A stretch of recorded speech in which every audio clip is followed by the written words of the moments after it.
Hello, friends, old and new. I am so very excited to be here in the land of BookTube and joining you all. My name is Daryl. This is my brand new channel, Fellowship of the Folios, and I just could not be more thrilled to be joining this community. I have been an eager and happy participant in several different communities and content creators on BookTube for just a few years now. I'm relatively new to the whole thing, even though I have been a lifelong reader and a very avid one. So I'm just thrilled that I am joining the vast, the vast host of content creators that are already out there, and I want to welcome you here to my new channel. My name is Daryl. Like I said, I am in Winnipeg, Manitoba. Just a little bit about myself here, rather than doing a big formal newbie tag. I am married to a therapist, which helps me every single day of my life. And we have 4 beautiful children who are all teenagers, so we are in a very, very busy season of life. But rather than think that it's overwhelming and stressful constantly, I usually try and use the word rich. It's a very, very rich season of life. And it's a very full one and a very good one. So I am a piano professor at the university here in Winnipeg as my job and as my profession. And then on the side, I just love to read pretty much anything and everything I can get my hands on, like so many of you. I would have to say that my very, very favorite things to read, which will likely form most of the content on this channel, will be either Victorian literature, rereads and new reads to me, or books about faith and theology and spiritual growth. Those are the 2 main things that I really enjoy reading and will likely be discussing here on my channel. And I want to just shamelessly throw out a big hello and thank you to particularly Kate Howe. Kate, you have been behind so much of my introduction to the world of BookTube, to challenges and prompts and different readathons and what reading sprints are, and the quality and richness of the community that you have fostered on BookTube. I just want to thank you so very much for welcoming me into your community through your Patreon as well as here on BookTube.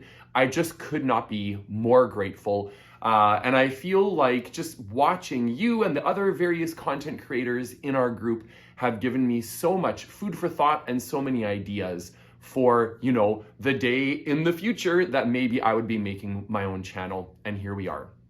So because of the richness and fullness of my life, I don't anticipate that I will be able to do, a ton of content. I am mostly wanting to create this channel to just simply be able to connect with other readers in the reading community more efficiently, and mostly just share things like what I've read this month. So I don't know even if I'll do tons of TBRs besides for things like Victober, which I just love so very, very much. It is the best reading time of the year for sure.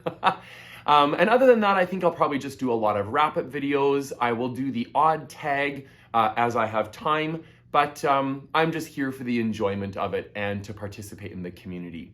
So having said all of that, why don't we just dive in? Besides an introductory video, this is my Victober 10 or Victober 2025 TBR, and I think I have managed to, in approximately 1,000 pages of material, been able to cover all 10 prompts. So I am going to be Dracula by the end of Victober. That is my goal. It is very funny. I've got this handy dandy little sheet printed off here that was created by Roy, I think, for the readathon this year. And every time my kids ask me, what do these prompts here in the corner mean? And why did they choose those characters? I describe them and I say, well, this is why it's Mr. Macabre, good intentions, but not much fruit to show for it, etc. And then whenever I reach Dracula at the end, they say, oh, Dad, you're going to be Dracula. I just know it. So they are setting the bar very high for me, which I kind of love. They know their dad well. So I'm not going to go through it by prompts because I am definitely doubling up because that's the only way I'm going to be able to even attempt to go for Dracula. So I'm going to just go through what I'm going to be reading and then let you know which prompts I am using it for. If you want to actually hear more about the different prompts, obviously I encourage you to visit the 10 channels of the 10 hosts this year. They all, without exception, have done such incredible jobs in coming up with their idea and then giving recommendations for it. So I definitely will just point you in that direction. So the first one I'm going to highlight is Charles Dickens, Our Mutual Friend. I am very excited about this for a number of reasons, one of which is that I have already started it. Because of the sheer size of it, I am reading this together with Kate Howe's Patreon group, and we have spread it over the months of September and October, or Victober. And so I'm going to be half done by the time Victober starts, but I'm going to be finishing it for this year's Victober. I am enjoying it immensely. I know why it is a favorite of so many people here on BookTube. Katie Lumsden being one of them from Books and Things. And the other reason why I'm so excited about this, besides the fact that I'm loving it so much, is that this is the very last major work by Dickens that I will be reading for the first time. And then I will have read the entire Dickens canon at least once. I am totally thrilled by that. I have loved nearly every page. I was joking with some bookish friends here, particularly in Kate Howe's group, and saying that I have a problem. I either give books 5 stars completely indiscriminately or 1 stars with a lot of rage. So that I'm a bit of an extreme person, and I can tell already this is going to be absolutely at the top of my 5-star reviews or 5-star review Dickenses. I am loving it so very much. The level of craft, characterization, plotting is just so wonderful in this one. I am using Our Mutual Friend for Marissa's challenge, so a change in class status. I am using it for Hannah's challenge about education. The statements about education in this one are really fascinating, particularly the statements about education as it relates to wealth, and that there are unreliable connections and inconsistent connections between the level of education someone has and their education and or intelligence. It's really interesting so far already. And I am also using it very handily for Melena's prompt, the color wheel cover. I am so thankful that I spun yellow and I happen to be using this edition. So that was fortuitous. So I am using this for those prompts. How many is that? 1, 2, 3. 3 prompts for Our Mutual Friend. All right, then I am reading Elizabeth Gaskell's Sylvia's Lovers.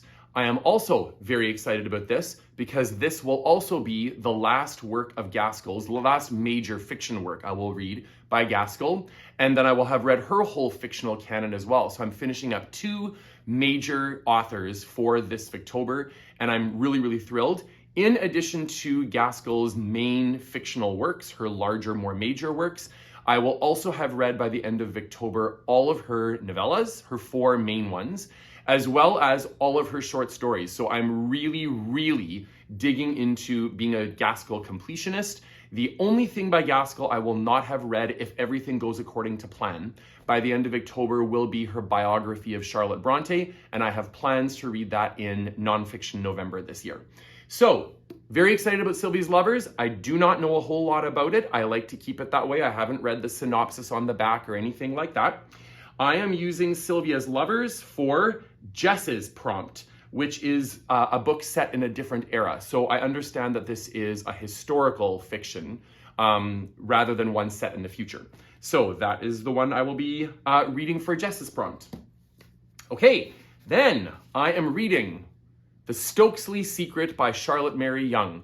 Can I just tell you, I'm just so thrilled by these first 3 selections. Dickens, Charlotte Mary Yonge, Gaskell, and George Eliot would absolutely have to be my 4 favorite Victorian authors, and I'm reading 3 of them this Victober. I just couldn't be more thrilled. Now, I'm certainly nowhere near to being a Charlotte Mary Yonge completionist because she wrote 5 bajillion books. God bless her. But I'm very excited that I'm going to be reading this beautiful physical vintage copy of Charlotte Mary Yonge. I love these blue-covered hardbacks that are the turn-of-the-century Macmillan edition. And this is a really great one. It has both Countess Kate and The Stokesley Secret in it, and I have read Countess Kate already, loved it to bits. Countess Kate really is the Anne of Green Gables of the Victorian era. She's absolutely delightful and wonderful. So I'm reading The Stokesley Secret. I am going to be reading this for Kate's prompt, a book where friendship is featured. I'm going to be reading this for Elizabeth's prompt, so featuring Charlotte Mary Yonge as an underrated woman writer, and sort of sharing this one also with Hannah's prompt, because I understand that there is a significant amount about education in here. I think that it concerns the relationship between a governess and a family of children. But again, don't know tons about it. Very, very thrilled to be reading this. I am buddy reading this together with Art from A Bookshelf Odyssey.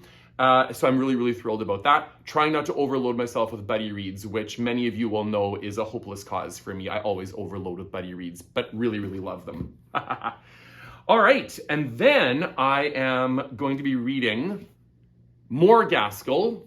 This is a really, really brilliant collection. I'm gonna try and get you to see the cover page here. This is the first volume in the collected works of Gaskell. And it's a fairly new collection or series from 2005. This volume contains all of her journalism, early fiction, and personal writings. And many, many things in this book are not readily available anywhere else, even on something like Project Gutenberg, or if you do a Google search and try and find like a scanned document of something. There are some really interesting things in this volume. I am very, very close to being finished it. One of my favorite things that I have not been able to find anywhere else than in this volume is Gaskell's diary / journal of the first couple of years when she was a mother. And so it's really interesting to read about her home life, her hopes and her fears for her children, and her life as a mother. Very, very interesting stuff. So I'm going to be reading a few of these essays and examples of journalism for Katie's challenge about something that is not a novel. So I'm really quite excited about that one. Then for Roy's challenge of something to do with fantasy genre, I am going to be doing an audiobook of George MacDonald's Lilith. I am very excited about this. The only George MacDonald I have read so far are The Princess and the Goblin and The Princess and Curdie. I absolutely loved them. I also know, like so many of you, that C.S. Lewis and an abundant number of other writers that I really, really love really looked up to George MacDonald as a writer and as a thinker and even as a theologian as well. And so I'm really excited to be getting to some of George MacDonald's more adult fantasy. I also recently picked up a beautiful beautiful edition of his Fantasties. So I am looking forward to getting more into some George MacDonald. So that will be for Roy's prompt. And then I think, besides Roz's prompt, which of course is just keeping track of empire spotting as you go along, so there'll be maybe a bit of a recap about that. The only other one I have to mention is Catherine's prompt of something that is connected to Jane Austen. I am really excited that my friend Joe shared with me some comments, and I'm not sure if they're critiques or literary criticism or if it's just sort of comments that Trollope wrote about Emma. So that is a nice short work. It's only 2 pages long as far as I know, but I am going to be using that to satisfy Catherine's prompt. I am just getting into Trollope, I will have to admit. I know that many of you are avid fans. I have read The Way We Live Now and absolutely loved it. I rank that one as one of my top Victorian lit favorites of all time. Really, really enjoyed it. I did give his Orley Farm a try this last year, and that one wasn't quite as much of a hit, but I also know that I did not read it at a good time. I was overworked at the university at that time. It was like the end of term. And I was also very, very busy with family. So I am going to give Orley Farm another try in the future. So up until this point then, the only one that I finished is The Way We Live Now. I am very, very excited about the fact that the upcoming year, so in 2026, I currently have plans, it's a little ambitious, to read the complete Barsetshire series and Palliser series. So handily, there are 6 books in each series, so I'm hoping to read 1 per month. approximately. We're gonna see how that goes. But 2026 is hopefully gonna be my year of Trollope. So that is my Victober 2025 or Victober 10 TBR. I am so thrilled and excited and eager to be watching other people's videos and seeing what they're going to be reading. Can't wait for all of the special events that are happening this upcoming Victober. And so until next time, I appreciate your reading company and thank you for joining me.